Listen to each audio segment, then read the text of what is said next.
great to see you guys. Yeah, great to see you, Tolemykus, Charles, Latora, Meandering, Mike.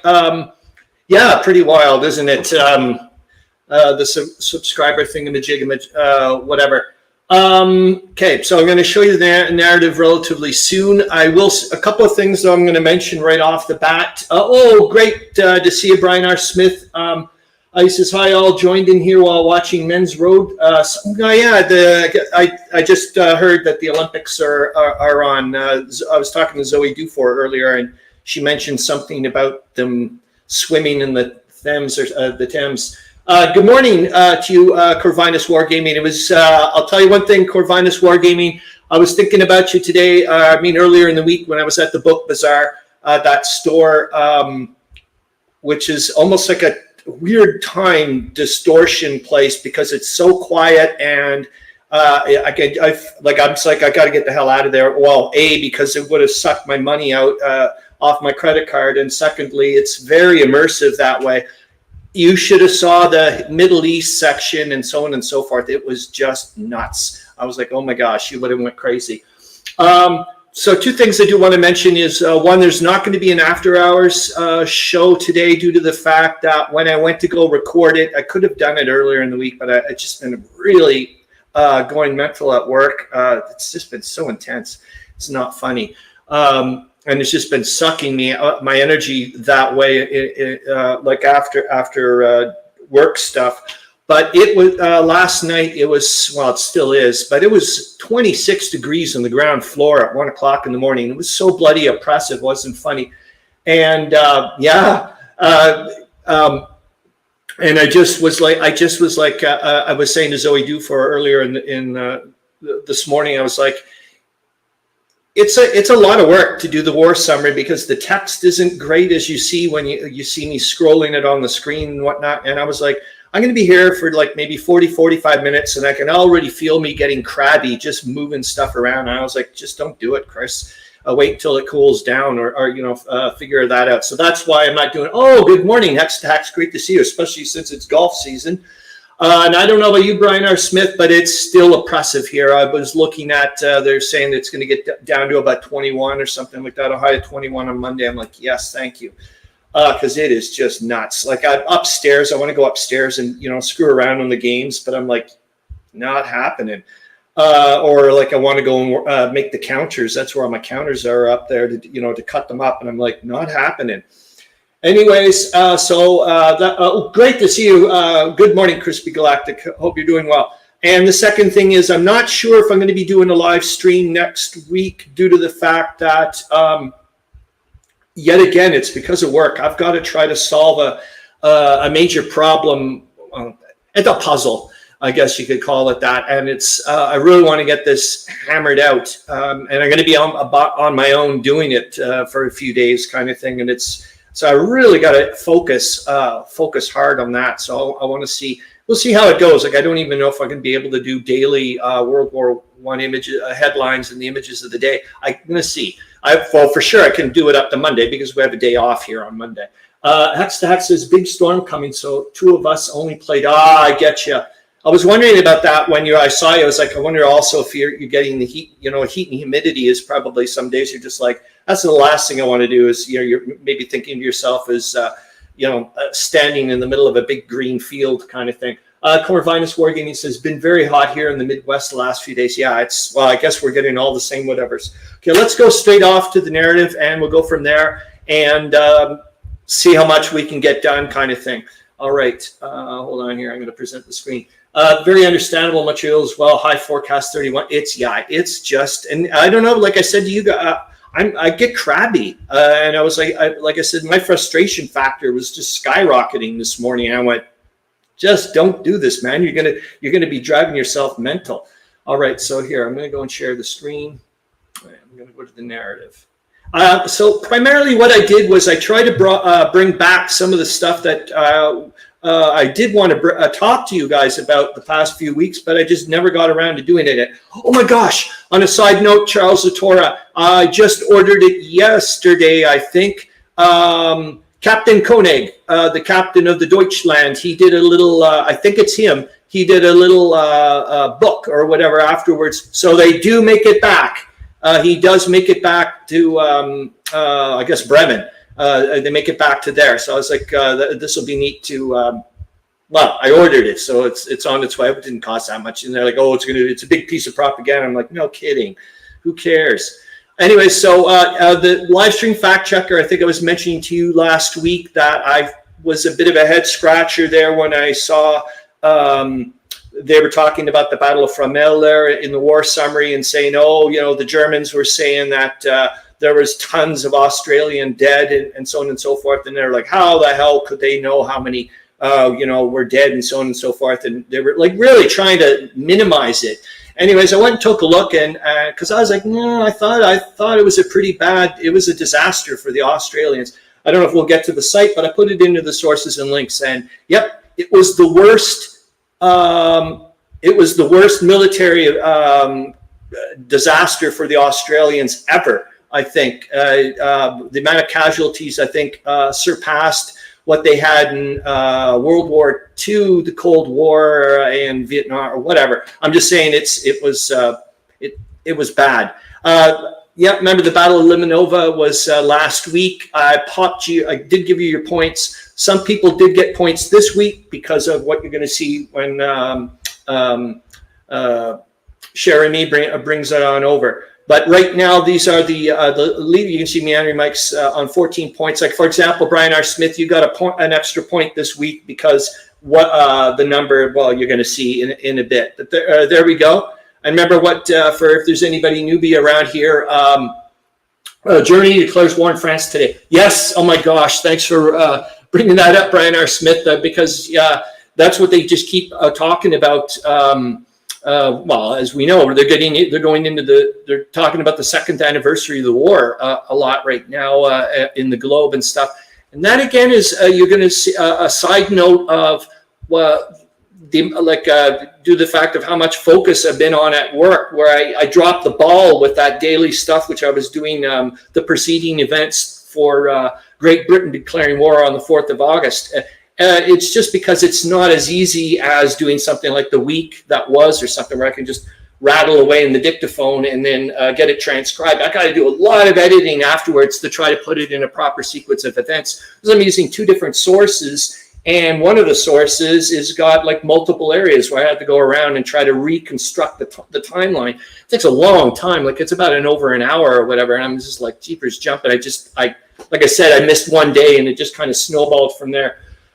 Yes, and then, well, I guess I just let the cat out of the bag. Is tomorrow Great Britain's going to declare war on Germany. I didn't do a pinup gal and guy of the week, but thank you, William Arends, for popping in the ATA. And I'm just yet again, man, I'm so excited that you're able to get news from Africa, German East Africa. I just think that's awesome. Oh my gosh, really nice to see you, Mini Warmutt. Super nice to see you.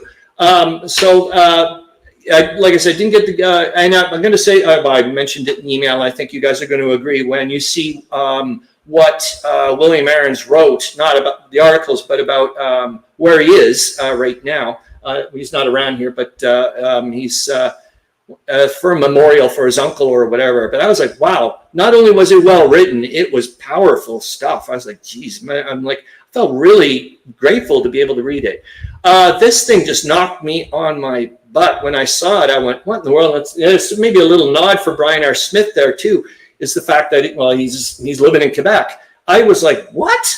Yeah, so there's this game called Joffre that supposedly came out during that time, and it ended up becoming a really popular 32-card trick-taking card game that's played in the Quebec region. And I was like, what? That just knocked me on my butt. Great to see you, Zoe Dufour. I was just mentioning you a little tiny bit there.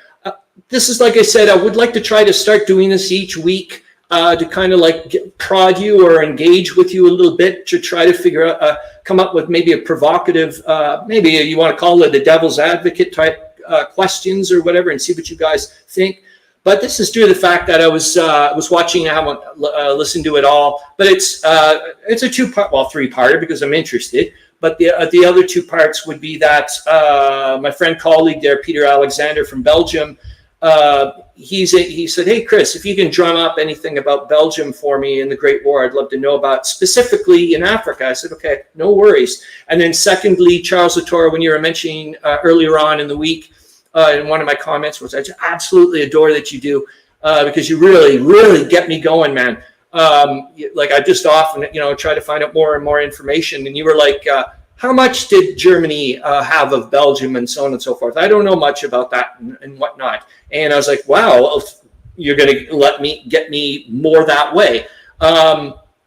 And that also connected the dots with me. Remember, I was mentioning before that I wanted to find out about the opening of the sluice gates in October of 1914 to those two guys that ended up getting medals and whatnot. And I thought it would be a great game to play in almost in any format. But that's also connected with what you guys were saying. But anyways, here's the question. What if Germany had focused screw the Schlieffen plan, in a sense, and said, what if Germany had focused entirely on taking over Belgium, and they devoted all their energy at the very, very beginning that way, specifically so they could get the Channel ports, and then from there they could decide on going towards taking on France, or maybe they go crazy and try to invade England, which was, England was always a little bit worried about that. I'm just saying, just throwing that out. I hope to God that you guys have a bunch of Harold Bosma. Oh my gosh, really great to see you. So you probably won't be able to say much or whatever, but it's super great to see you. So anyways, I'm throwing that out. So hopefully you guys have some opinions on that. Like, no, that could never have happened, or are you crazy? I'm just thinking, you're kind of protecting your flank. There certainly wouldn't be a race to the sea and all that stuff. I'm just going with it. New books from Osprey Publishing. Specifically, they have a Barbarossa Atlas. And I just was like, that looked beautiful. I'm not I wouldn't get it, but I was like, a lot of you guys are into that type of stuff. Well, Hex to Hex is Mr. World War II East Front.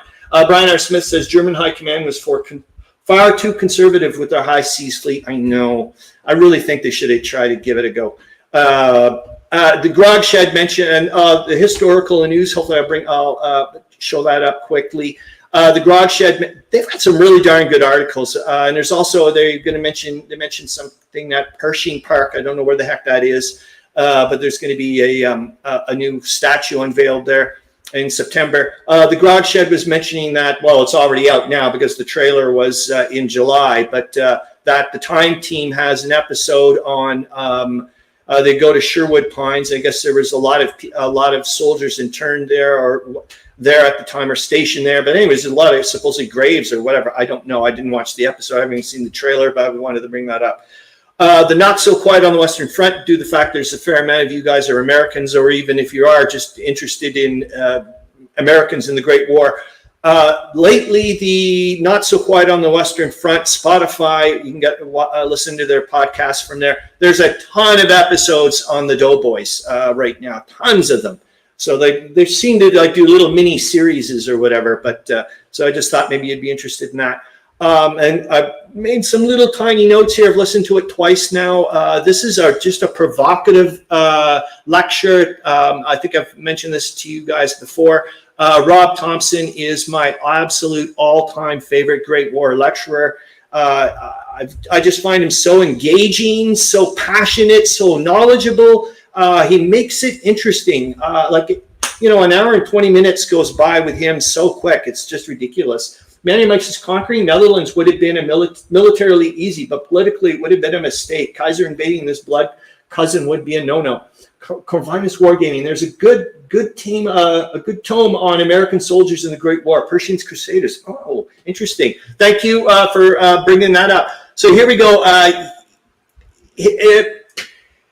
It's about third heap, a warning from history, and I just these are just quickie little notes. I don't know if we're going to get into it, but it's certainly in the sources and links, and I highly recommend this lecture. Like I said, it threw me off a little bit because I'm not used to him being provocative in a way. He was kind of like, I don't know how to put it, not cocky, but I was like, I don't know, prickly or something. But he was saying that the Great War military history actually is relatively young. He was saying then that there's tons of research that is still needed.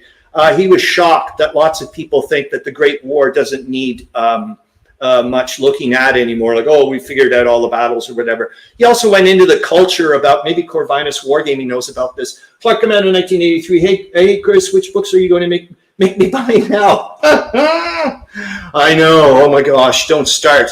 Actually, I'm going to say this. Actually, I'm trying to go on a book blockade after buying that book. I got to start saving my money. I've got tons of books anyways to read. That being said, so yeah, he was just saying the culture of getting research and so on and so forth. And he was like, lots of people seem to skew their research proposals or whatever, or what they want to research to try to get the money. And he goes, it should be the other way around. And I don't know, like, it was just really a fascinating lecture. TV Ontario says 7. Really? I didn't know they had that. Thank you, Brian R. Smith. So that's awesome, because due to the fact it's probably going to be in HD and I don't have to go through all the YouTube nonsense. That's awesome. Thank you for mentioning that.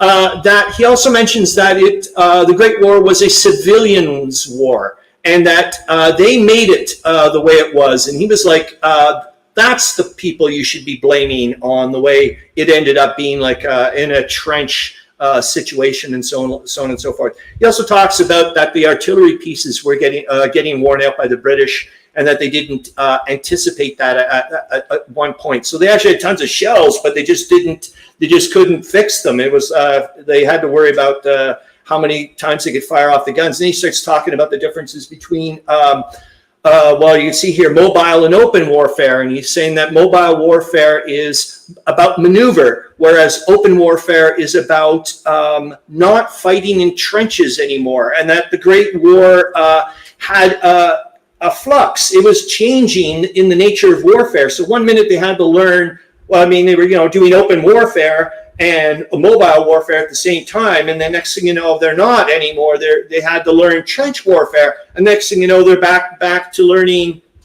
the other way, and so on and so forth. He also talks about the lesson that the Allies had learned from how the Germans fell back from the Hindenburg Line. He was actually, I think, talking specifically the Americans about how they were able to push, I guess, during the 100 days. But this is all stuff ahead of me that I don't know much about. Corvinus Wargaming says, yes, lots of research is to chase the trends of what funding body. Yeah, oh my gosh, you're almost quoting him, man. It's freaky. And the need for engineers. And he also talks about later on, as the war turns into open warfare again, and they have not anticipated the fact that they're going to need more and more support staff, more and more engineers to like build the roads and get the artillery there and so on and so forth, all this stuff. And it, just this fascinating. I was like, wow, this thing, I hope we're going to go take a quickie look. We haven't even done the trivia thing yet, but it's in the sources and links. The greatest war poems in history. I don't know if you guys know Brian Blessed. I hope that, well, you should, for God's sakes.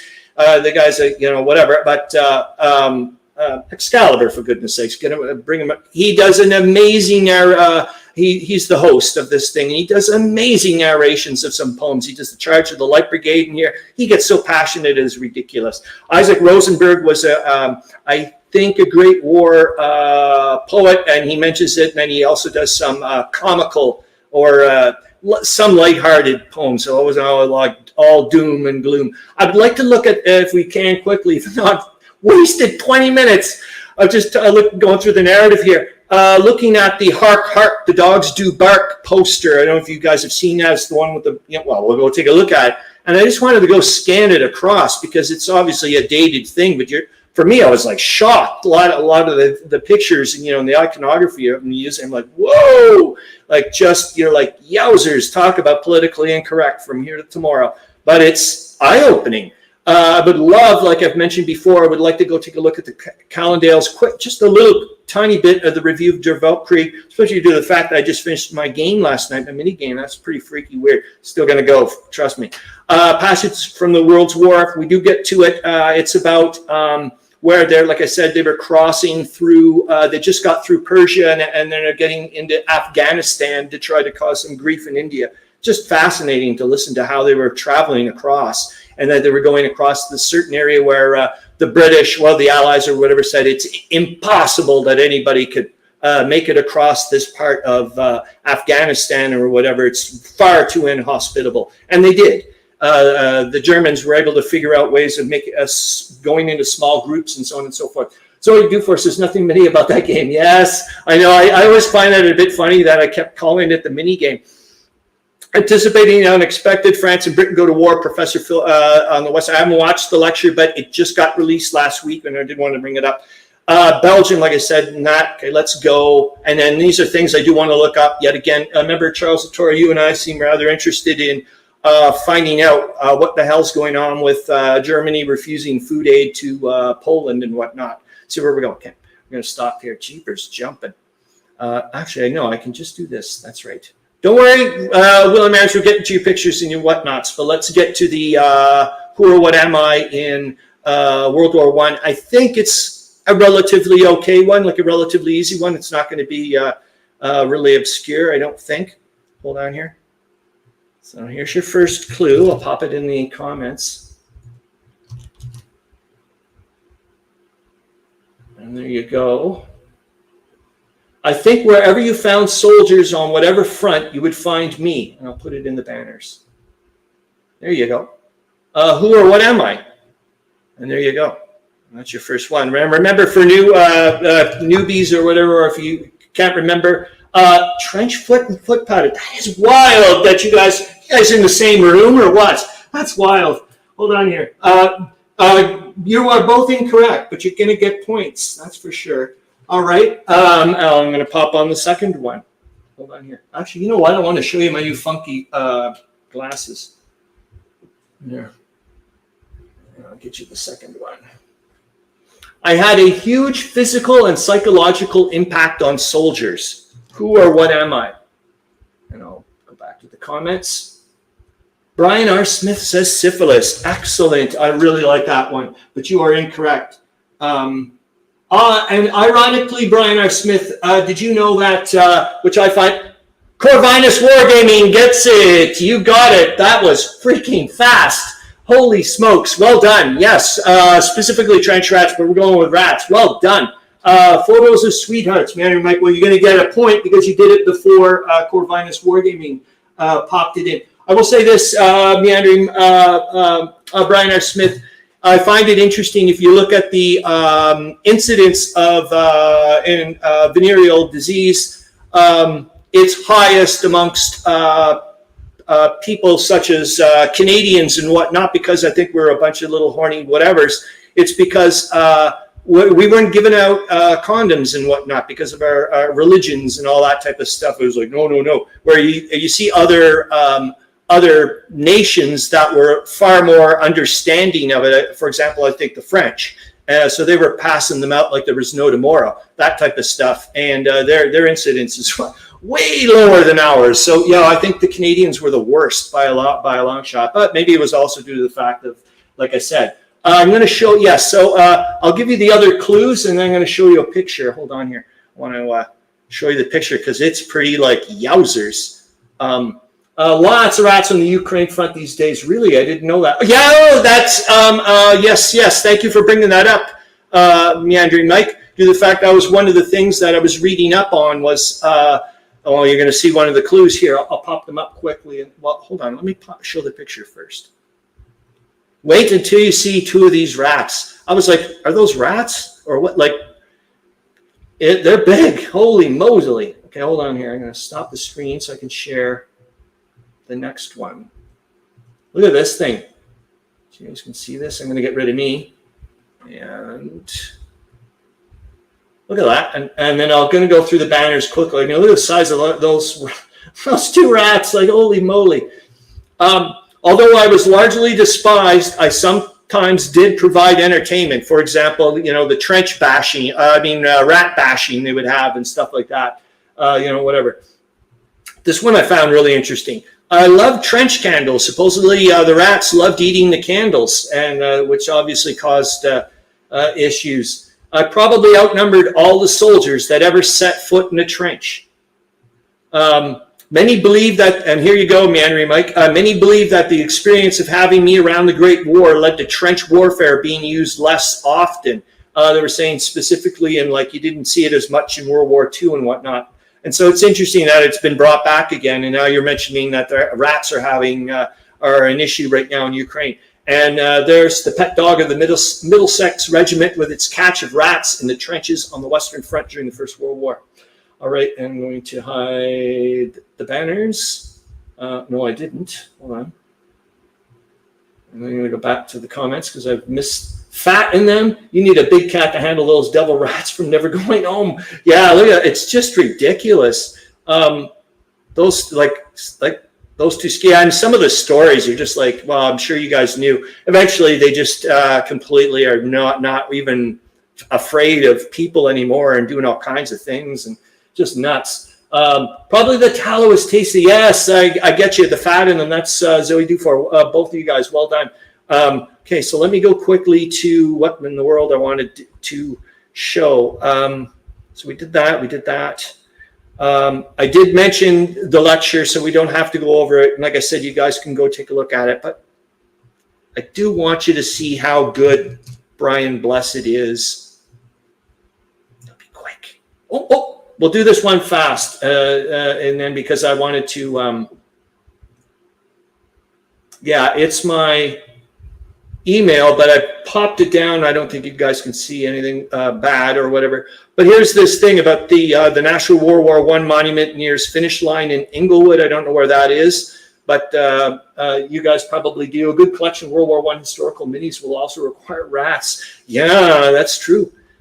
Story in bronze, and there it's huge, long. I love seeing this type of stuff here. See how they get sculpted. Oh yeah, let's go off to that quickly thing here. But I'm going to see if I can. I'm going to ask them if I can post this on my community tab. That would be kind of nice. Yeah, let's do this quickly. Let's go to the. Let's go take a look at that image. That thing, like I said, the hark, and we'll just scan on over it here. I'll see what you guys think about it. I'm not going to. I'm just going to let you guys make your own comments or make your own whatever's here. Hold on here. I can get rid of that. Might as well just pop the comment in. And then I'm going to present. Yeah, I just found this poster or whatever, really like, holy moly. Yeah, you guys can see it. I'm just going to go and scroll across and let you guys take a look at all the different. I think you guys can see that fairly well, can you? Or I'll see if I can make it a little bit bigger. And then we'll just go from left to right, or just wanted you guys to take a look.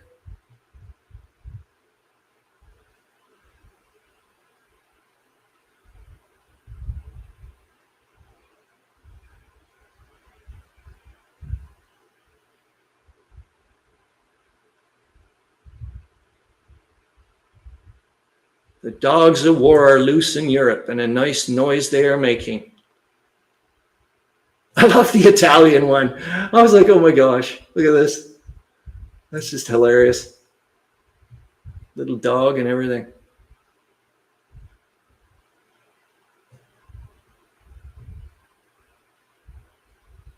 But jeepers jumping. There they are playing with the straights.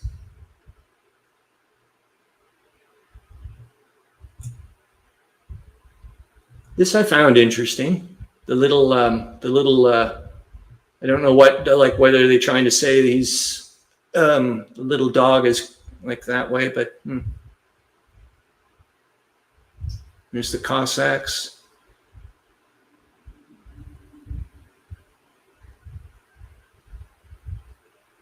And there's the Tsar.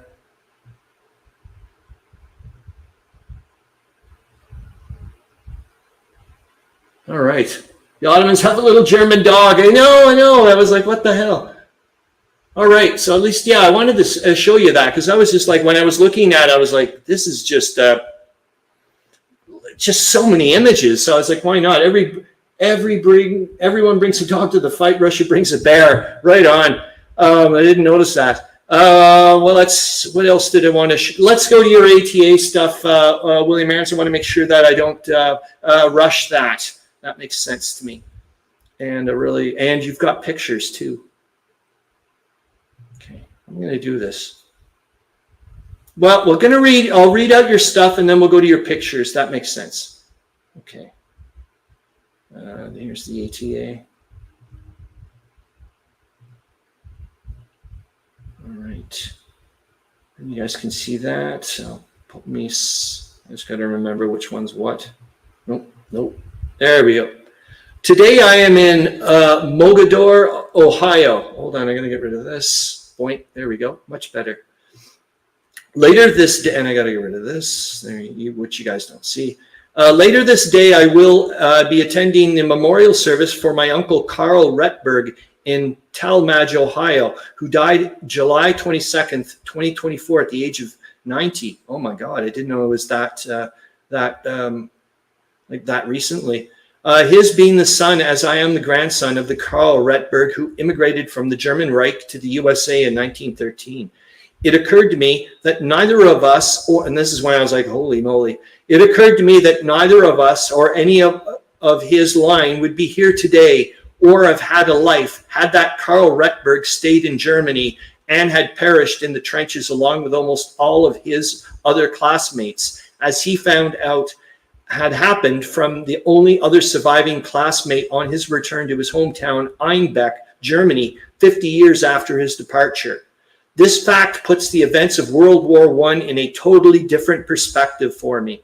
It reminds me that most of us are not the children of heroes, but rather the descendants of those who happen to avoid being sucked into the vortex of the worst of this world's conflicts. Uncle Carl did serve in the army in the 1950s stateside during a time of relative peace. His service was in no way lessened by the fact that few indeed are called upon to face enemy fire in battle, compared to the many who stand behind them in the ranks of the reserve forces and the many others who remain civilians during both war and peace. I was like, holy smokes. All right, let's take a quickie look at the pictures. Then we're going to go back to what William Arends wrote article-wise, and then he gave me a bit more information about his Uncle Carl. Hold on here, I got to grab the pictures. But I was like, whoa, that was an interesting way of putting it. Yeah, that's what I was looking at it too. Meandering Mike, hold on here. I'm going to switch the whatever. All right. And I'm going to get back to you guys. Present. Share the screen. And here we go. I'm just going to show you the pictures. And I don't really, you know what I mean? I'm going to let you guys see it. But yeah, I didn't know it had happened just a few days ago. My gosh. I guess that's William Arends right there in the very left.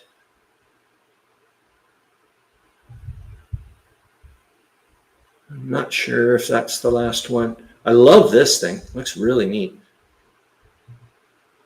And no, this is the last one. Okay, now we'll go back to the ATA.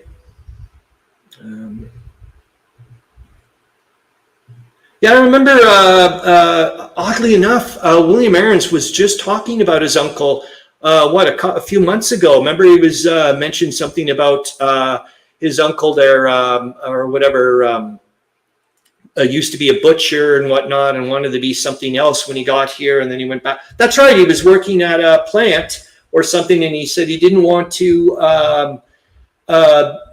do anything that was related to maybe working towards the Germans during the Great War. And then he ended up finding out that that was indeed the case. So he quit his job and went back to being a butcher. That's right. Okay, hold on here. I'm in the wrong bit. All right. There we go. I remember that bit now. Okay. Yeah, I'm really amazed that William Arends is able to grab to get some info there from Germany, East Africa. I just think it's awesome. Okay, so here we go. Berlin's latest news, July 31st, 1916. New English and French assault repulsed in bloody action. And this is about, I think, the Battle of Fromelles. A glorious day, no, was that the night? No, because that would have been the 19th, 20th, I do believe, yes. A glorious day for Bavarian Saxons and Schleswig-Holsteiners. The Battle of Deville Forest, London, 30th of July. The Reuters News Bureau the day before yesterday reported that the fighting was heavy and steady on the English front, and this doubtlessly was due to the Germans having continuously receiving fresh troops and new artillery pieces. The British war correspondent Gibbs reported on the 29th of July about the Battle of Delville Forest. The English troops that approached from the right flank had then to cross obliquely through the lines in an indirect endeavor against ground that was entrenched and very well prepared. Oh my God, I didn't even do Big Battle BERTHA, Cherami. He wrote that the Germans are masters of the trouble presented at these positions. The trenches were reinforced with wooden beams, sandbags, and sod, and had enough room for more than 20 men. As the force became full of Englishmen, the enemy artillery had received the order to open fire on the already uprooted ground with their munitions. The difficulty of this situation, if it is to be overcome, is whether or not either of the two warring parties can find it possible to take and hold any of these positions without a great sacrifice. Masters of the trouble. Probably something going, probably part of the ongoing Battle of the Somme, yeah. Delville Wood there is... Yeah, you may be right, darn it. Now I'm getting all things confused with Verdun. Jeepers jumping. Because Longueville, well, we'll find out hopefully in the week that's coming up. In London, a report from Den Haag, Netherlands' capital, was made public about how the lower house of the French Parliament now expects new support in the form of commercial guarantees, while the hoped-for results along the whole of the front had not as yet materialized. Briand's empty promises must now be at an end, and the leadership of the military, who are in the way to know whether these prospects can come to pass during this time of disorder. Should a new winter campaign occur, the military leadership now knows what the citizens are already experiencing, that it is not possible to send 17-year-old children to the front. The people would see that as the last step in the march to oblivion of the power of the nation of France. That is also understood by the government, who awaits the results of the efforts of their alliance. Hold on, I'm going to scroll down. This time of disappointment has the French people feeling downcast. No one can speak of hopeful outcomes anymore, and the lower house of the National Assembly is quickly coming to the realization and has had discussions about these circumstances.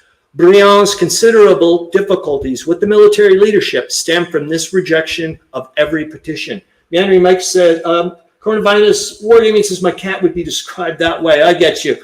Historical cat that eats lances and banners. German East African news. Yeah, maybe I'm probably missing something from your... Oh my God, William Ann, it's great to see you. We're just talking about your uncle, and I had no idea, William Arends, that that your loss was so recent. I didn't know that. I thought it was like, you know what I mean? Like it was like a year ago or something. Like this is something you do every year. My goodness. August 2nd, 1916, German East African news. Gosh, I love this bit. 2 years of frightful bloodletting and unthinkable human sacrifice that this world has never before seen now lay behind us. At the same time, it has been a bitter, though useful experience. This is a freaky article, though, man. For it has led to an inner purification that was needed so that the great German people could take their rightful place in this world. I was like, what the hell am I reading when you send this up, William Arends? It was wild. This is a mission that they alone, for the benefit of all humanity, can and must complete. I was like, whoa, this is like, I don't know what you guys thought about that, but I was just like, yowzers, that's like ominous. From the defense of the artillery position fell the courageous guard of his post, our true comrade, the Oberheiser Heinrich Kern. Honor his memory in the name of his comrades, Appel, Captain Lieutenant.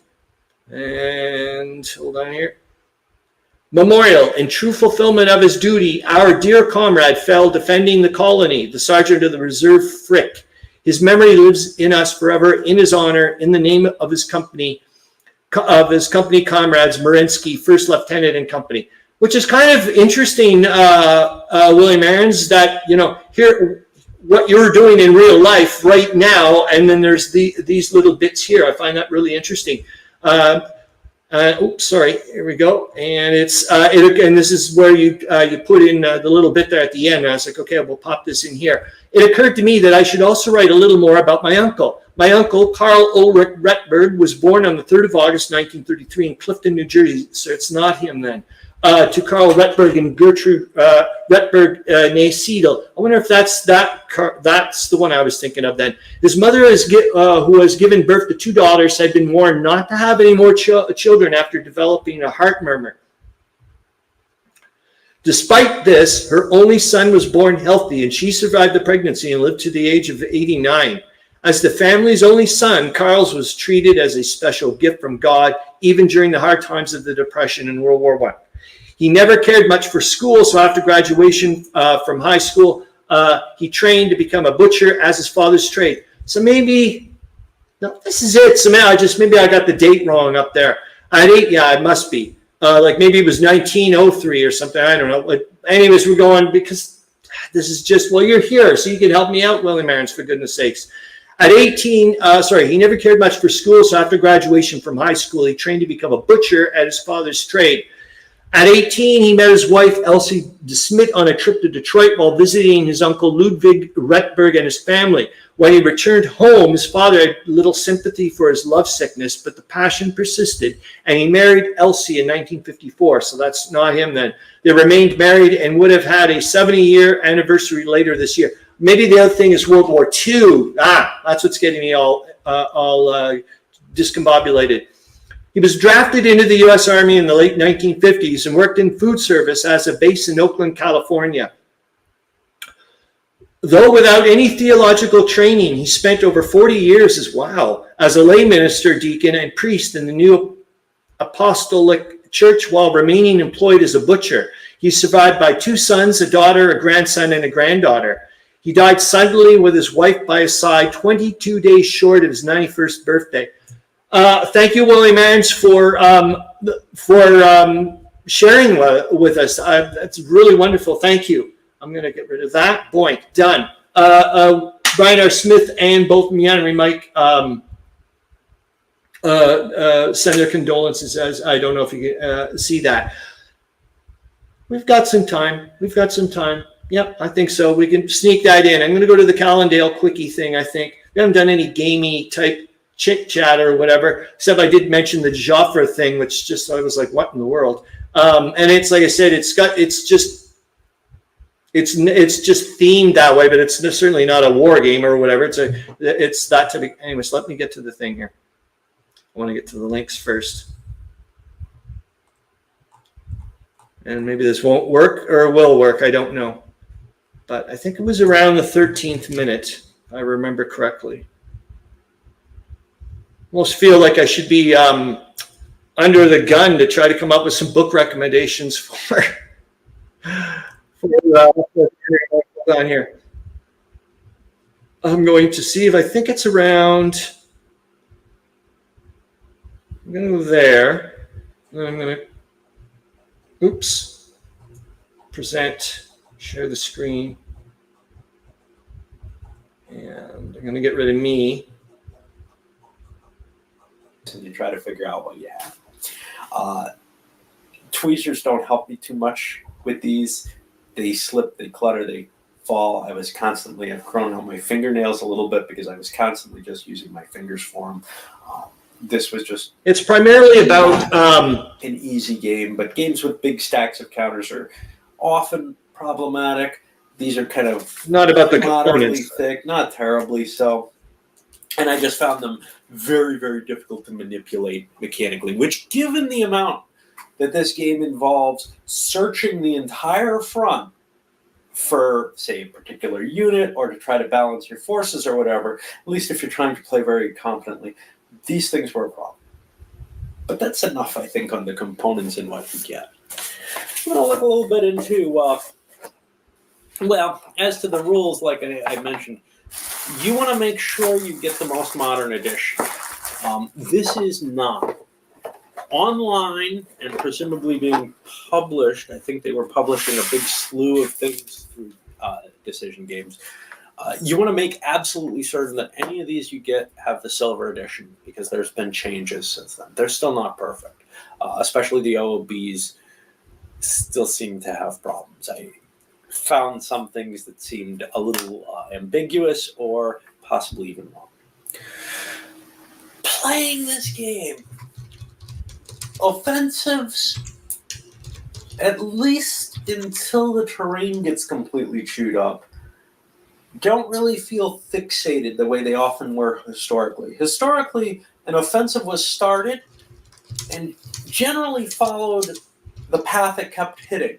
You hit one space, you kept hitting that space. It's fairly easy in this at all times to shift that offensive a space.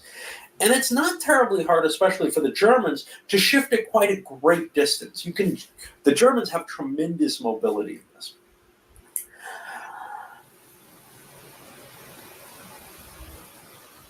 That contradicts some of my understanding of the war, which is that these offensives really did kind of channel into one target. That the defender was almost forced to bring his forces in large numbers to where the offensive was, and the attacker just kept piling in or called it off. It wasn't a matter of, I try to attack here. Now there's an opening here, I attack here. You can also set up a possibility for multiple offensives, attack with one, and if that causes a weakening of the front over on the other one, then launch over there. And I saw a lot of that going on. Again, that didn't feel terribly in conformance with my understanding of the war. I could be mistaken. All right. I don't want to go on and on. Hold on. I'm going to get rid of it for now. I just wanted to show you a little bit because I found that triggered. I liked what he was saying about that type of thing. I was like, okay, like I was saying before, he complains a lot about quite a bit about the game, but I found his understanding and what he goes on about, like his critique of the game. He can back it up, I guess is what I'm trying to say. All right, let's go to the week that was. Yeah, it makes more sense. All right, here we go. I'll share that and we'll go through that just to make sure. William Ann says, I will check the full live stream later. Thank you for your kind words. Goodbye for now. Yes, have a great, what am I saying? I hope things go well and safe trip back to Kitchener. All right, and let me pop this on. Week it was. There we go. All right, I can make me. Is this it? Yep. And here we go. I'm gonna get rid of the hide there. There we go. July 28th, the British capture the whole of Deville Wood and Longueval village and make further progress near Pozières. I'm gonna have to find out how to say. I wanted to ask my boss if how to pronounce that properly. Brian R. Smith probably would know. I don't know if he would be able to tell me how to do it over the keyboard thing though. Enemy raids near Neuve-Chapelle repulsed. French gains west of Thiamont. Zeppelin raid on the east coast of England with no damage reported. That's supposed to be Sakharov. Enters Brody, having captured 40,000 prisoners and 49 guns in 12 days. Further north, Lachin Kaledin. Attack on the upper Stockhod, crossing the river at many points. Patrol engagements with the Turks east of Suez Canal. And if you want to play this one out, I do believe Decision Games has this game in a folio. American ambassador in London presents formal protest against the policy of the blacklist. That's, remember, about the males and the censorship thing.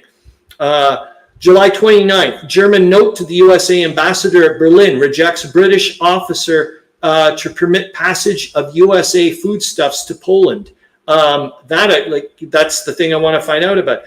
Duke of Devonshire appointed Governor General of Canada. Dodoma, East Africa, is occupied by the British. Hand-to-hand struggle north and northeast of Pozières and High Wood.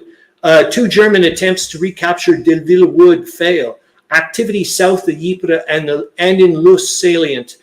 July 30th, combined Allied advance north of Somme from Delville Wood to the river. British make progress west of Waterloo Farm and Tron Wood. French reach the outskirts of Maurepas.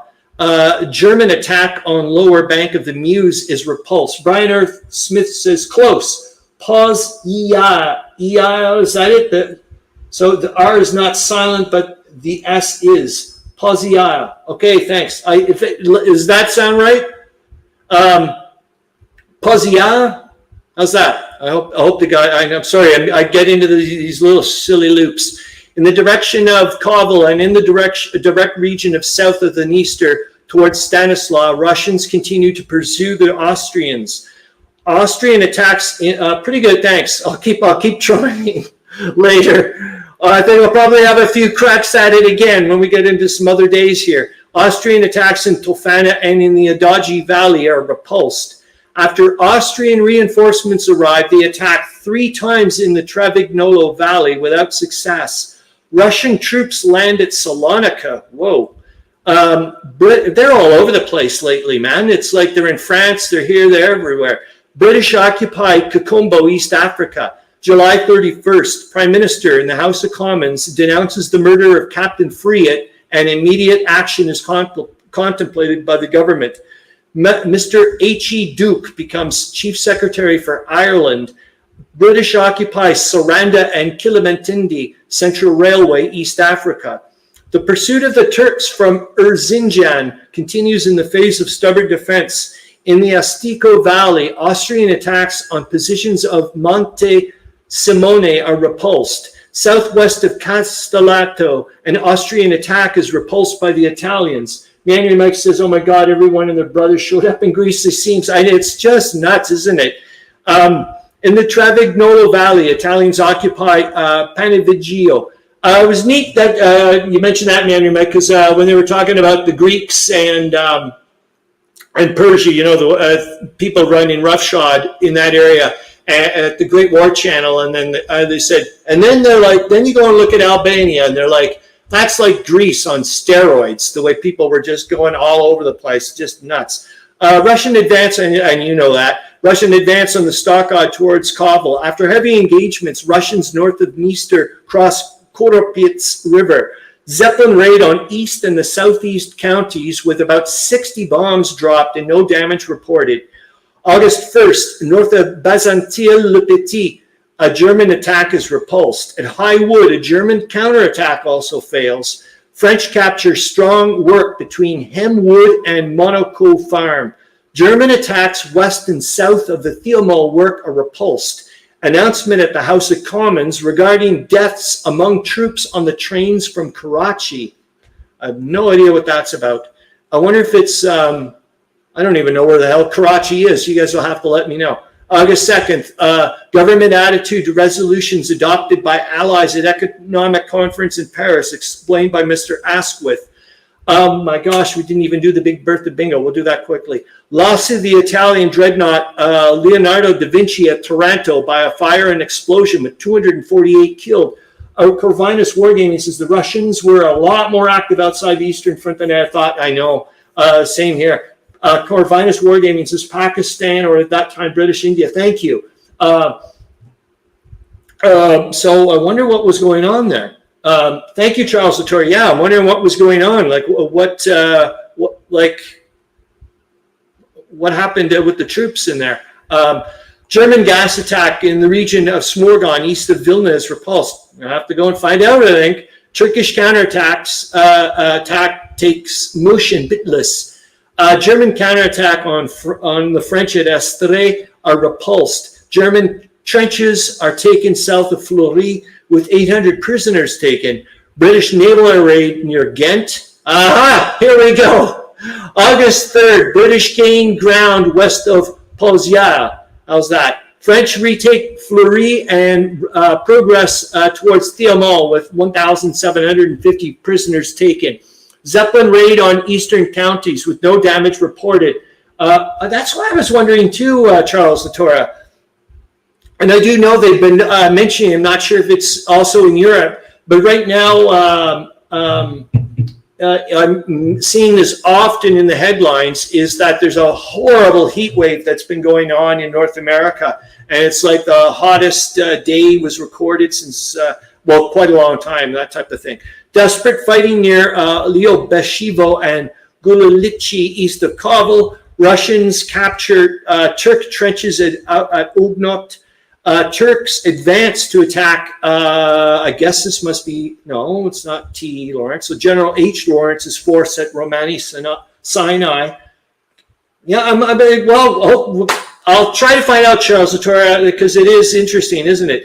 Belgians occupy Ujiji near Lake Tanganyika, and Roger Casement is hanged today. Statement by Mr. Balfour regarding the naval situation on the second anniversary of the war.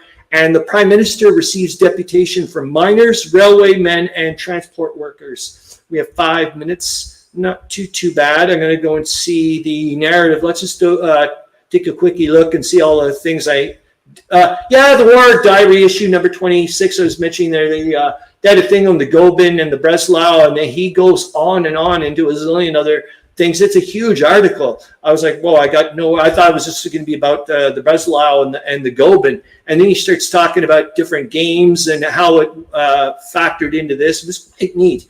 Charles Latora says, supposedly 93 today, appears to be no breeze. So that doesn't sound very nice, does it? So that's it. Like I said, well, those are some of the things I want to go and take a look at. Hold on here. I will just chit chat very quickly. I'm trying to see it.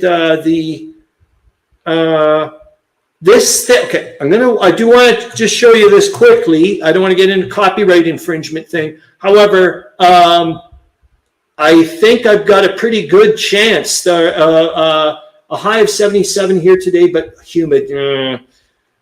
Is that? Hold on. I got to get to the. I got to pop it in. It sounds like there's a very good chance we'll be able to view it and not get into copyright issues, especially due to the fact if I ask for a low-res image or a low-res recording of it. But I wanted to show you this tiny little bit, just due to the fact that I haven't shown it to you yet. But it's actual footage of there you can see it's actual footage from the German line of the Battle of the Somme artillery barrage. And you can see, like here, I'll just go a little bit later on here. You'll see the bloody, like, it's freaky, wild. Look at this. But I would love to watch this, guys, with you. It's only about 4 minutes long. I'm not going to do it now. But I would love to see if we could, like, this is real. And I just would like to see if we can, like, anyways, I'm like, you can see them, like, it's fascinating to actually see them running, like, along the trench lines and everything and hiding out in crater holes. Like, just nuts. Okay, I better stop because I don't want to get into trouble. Probably already am. I don't know how it works. So we got 2 minutes left. Like I said, I finished my mini game there. I've taken off I'm starting to take off all the counters. I did some pictures, got a video bits, but now I was talking to Zoe Dufour about a half an hour before the show started. And I was like, now I'm in heaven mode in a sense. I get to plan and write and get all that type of stuff and whatnot, and make tables and all that silly nonsense and make more counters. Like I said, it's going to be a wonderful time. Humidity is 78% here. That is brutal. Your temperature is going to feel a lot worse than it normally would be. I'm super duper excited. I'm going to be up to my eyeballs and trying to figure out all kinds of things, looking at, I got to set up the fronts now and start reading up on so much stuff. But I'm excited as hell. That's it, guys. Got 99 here right now. Oof.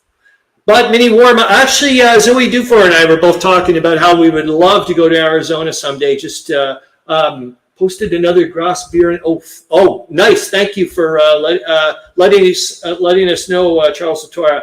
But you've got low humidity. I'm assuming that's the only wonderful thing. I'm assuming, but it doesn't mean it's you want to be hanging out there all day long.